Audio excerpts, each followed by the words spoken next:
Hello everyone, welcome back to my channel. So guys, आप लोग कैसे हो?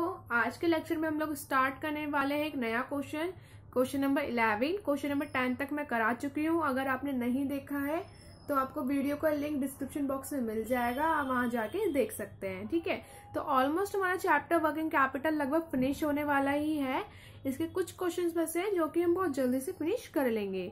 तो आज हम स्टार्ट करते हैं क्वेश्चन नंबर 11। ठीक है, तो इससे पहले मैं क्वेश्चन स्टार्ट करूं, सबसे पहले तो आपका वेलकम करना चाहूंगी। और जो अगर आप इस चैनल पे पहली बार आए हैं तो welcome to the family dear. आप इस चैनल को सब्सक्राइब कर सकते हैं। हम यहाँ पे फाइनेंशियल मैनेजमेंट पढ़ते हैं और जो भी मैंने प्रीवियस लेक्चर आपको कराए हैं, अगर आपने नहीं देखे हैं तो आपको उनका डिस्क्रिप्शन बॉक्स में वीडियो का लिंक मिल जाएगा, तो हम वहां जाके देख सकते हैं। इसके अलावा भी अगर आपके पास कोई क्वेरी है रिगार्डिंग फाइनेंशियल मैनेजमेंट या कोई और क्वेरी है तो आप पूछ सकते हैं, बेझिझक आप पूछ सकते हैं। आप मुझे मेल कर सकते हैं, कमेंट कर सकते हैं। दूसरी बात ये, अगर आप लोग ग्रेजुएशन कर रहे हैं, क्योंकि ग्रेजुएशन में एफएम तो होता ही है, और उसके बाद अगर आपका प्लान है मास्टर करने का, जैसे कि एमबीए या फिर एमकॉम करने का, तो गाइज देखो, आपको अच्छे से पता है कोई भी कोर्स में अगर आपको एडमिशन लेना है तो सबसे पहले आपको एंट्रेंस देना पड़ेगा। एंट्रेंस क्लियर करने के बाद आप एडमिशन ले सकते हैं। तो एंट्रेंस जो होते हैं ज्यादातर सब अब ऑनलाइन ही होते हैं, तो ऑनलाइन होने के कारण हमारे पास कुछ पेपर अवेलेबल नहीं होते हैं। लेकिन मेरे पास 5 ईयर्स के क्वेश्चन पेपर अवेलेबल हैं, और वो क्वेश्चन पेपर वो तब के हैं जब ऑफलाइन एग्जाम होता था। तो 5 ईयर्स के क्वेश्चन पेपर है वो एमकॉम के हैं, दिल्ली यूनिवर्सिटी के हैं जो कंडक्ट होते हैं एग्जाम। दूसरी बात है वो आंसर समेत है, उसमें आंसर भी है, आपको आंसर भी मिल जाएंगे, एक्सप्लेनेशन भी है उसमें। तो आप अगर कोई लेना चाहता है तो आप ले सकते हैं, मैं आपको वो अवेलेबल करा दूंगी। तीसरी बात है, अगर आपको फाइनेंशियल मैनेजमेंट के रिलेटेड कोई भी क्वेश्चन या कोई भी किसी भी तरह के टॉपिक के नोट्स भी चाहिए तो आप मुझसे वो भी ले सकते हैं, वो भी मैं आपको पीडीएफ फॉर्म में अवेलेबल करा दूंगी। ठीक है, तो आप मुझे मेल कर सकते हैं, कमेंट कर सकते हैं। तो अब हम स्टार्ट करते हैं अपना question number 11। So question number 11 में हमसे क्या कह रहा है, The board of directors of a company ask you to prepare statements showing working capital estimates for a level of activity of 15,600 units of a production। यहाँ पे हमें units given है। The following information is available for your calculation। आपकी calculation के लिए कुछ information दी हुई है, और वो है कौन कौन सी। ए पॉइंट में पर यूनिट कॉस्ट हमें गिवन है एंड सेलिंग प्राइस भी हमें गिवन है। रॉ मटेरियल 90 रुपीज, लेबर 40, ये पर यूनिट होता है गाइस। ठीक है, अगर 1 यूनिट है तो उसको मल्टीप्लाई करेंगे, 2 यूनिट है तो मल्टीप्लाई करेंगे। हम यहाँ पे 15,600 यूनिट है तो इनकी मल्टीप्लाई होगी इससे, रॉ मटेरियल से 90 से, तो 90 से मल्टीप्लाई होगी तो हमें total cost of raw material मिल जाएगा।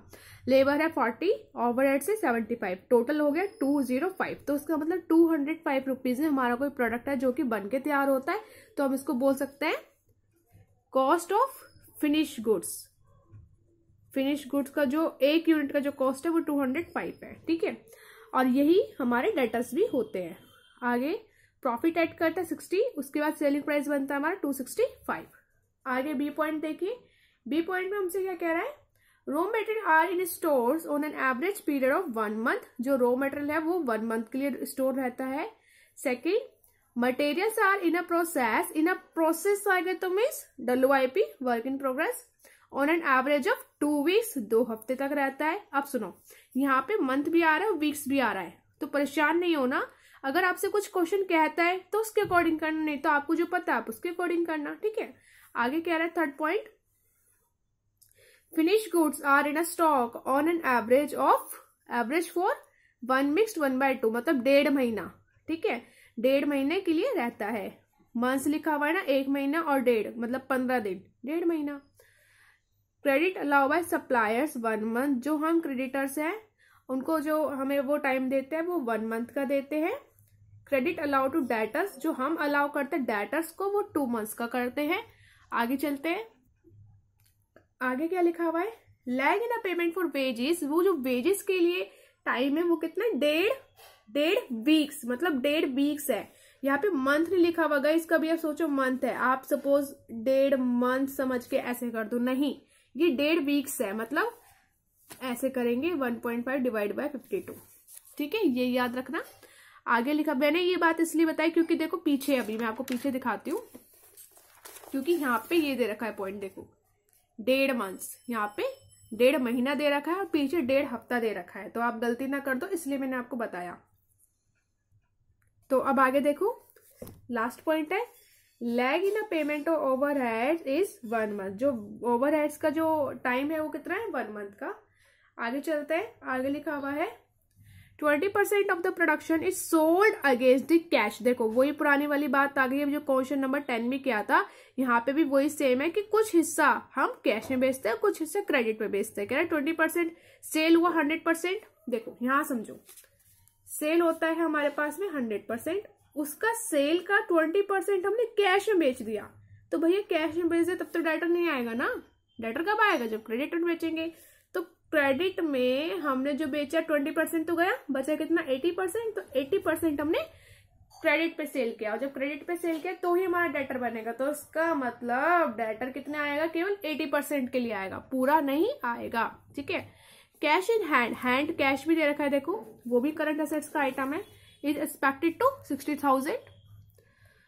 It is to be assumed that the production is carried on evenly throughout the year. Wages and overheads accrue similarly.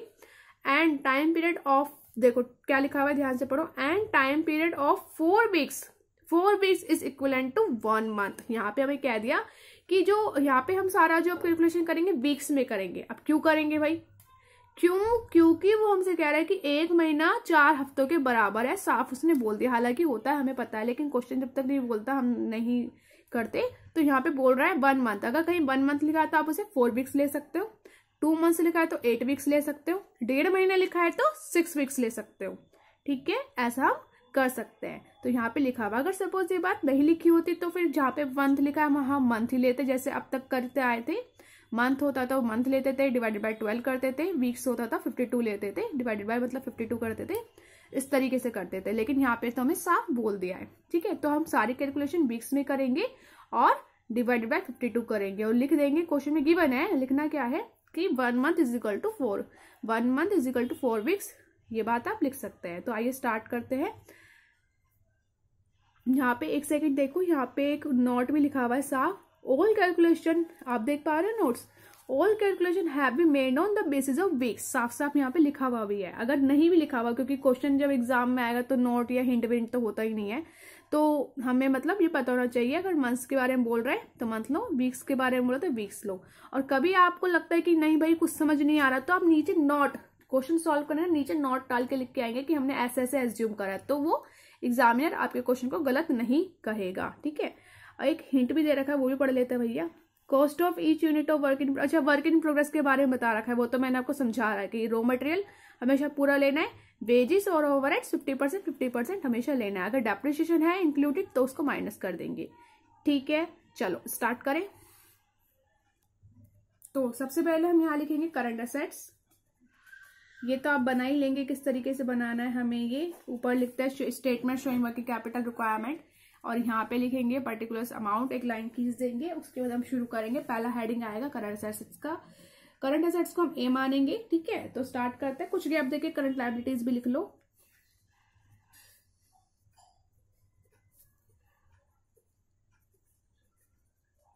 और इसको हम बी मान लेते हैं, क्योंकि working capital A minus B करके निकलेगा, current assets minus current liability.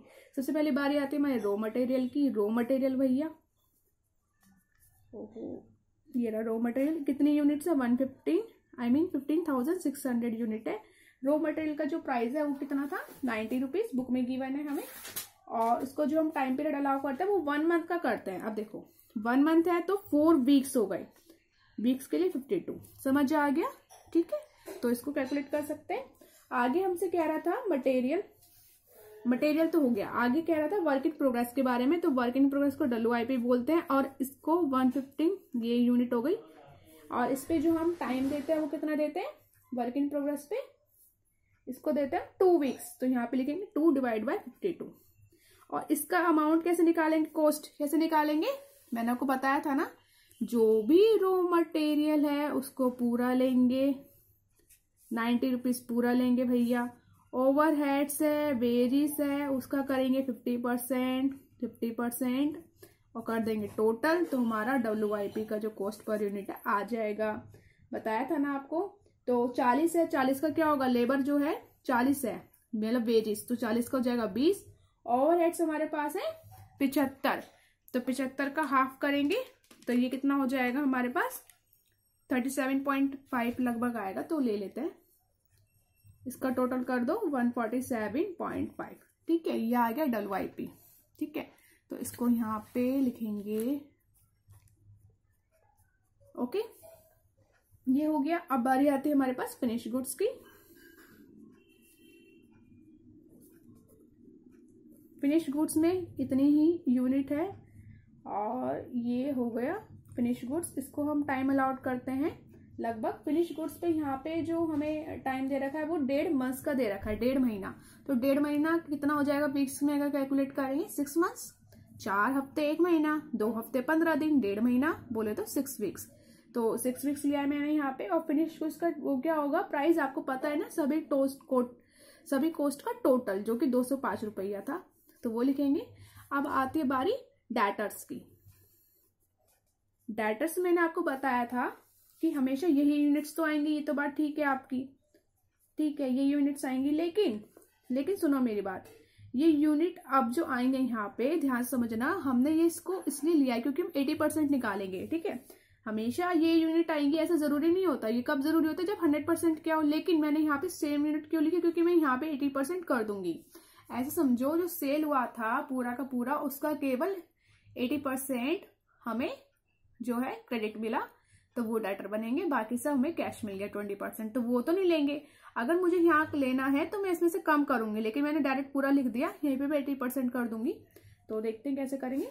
ये हो गया, और इसका था यही 205, वही पूरा का पूरा आता है 205। ये याद रखना, अगर कुछ कम बढ़ती होता तो फिर आप कर सकते हो, वैसे 205 ही आता है, पूरा अमाउंट आएगा फिनिश गुड्स का। और इस पे जो हम अलाउ करते हैं वो 2 महीने का करता है, 2 महीने 8 वीक्स। और अब निकालूंगी 80%। ठीक है, 80% की वजह समझ आ गया ना? हाँ। अच्छा, एक पॉइंट और, यहाँ पे जो है हमें कैश भी गिवन था, कैश लिखा हुआ था ना, कैश की कैश भी है 60,000, तो वो हम यहाँ लिख लेते हैं 60,000 कैश। ठीक है, इन सबको जो है कैलकुलेट कर लेते हैं, टोटल कर सकते हैं। लेकिन गाइस एक बात याद रखना, यहाँ पे तो हमें कैश डायरेक्ट बता रहा था 60,000, लेकिन जो हमने पहले क्वेश्चन किया था उसमें कुछ इस तरीके से गिवन था कि जो करंट असेट्स है उसका जो टोटल है उसका 50% है कैश। तो हमने पहले करंट असेट्स का ना करके टोटल करंट लायबिलिटी का करा था, ताकि हम जो टोटल यहाँ पे आए उसका 50% निकाल के करंट असेट्स में लिख सके और उसके बाद हम करंट असेट्स का टोटल कर सके। ठीक है, तो ये बात आप याद रखना। अभी तो फिलहाल हम कर सकते हैं, कोई ऐसा यहाँ पे कंडीशन है नहीं।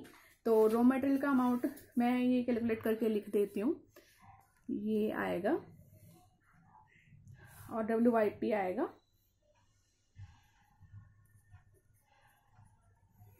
ऐसे ही ये आएगा हमारा।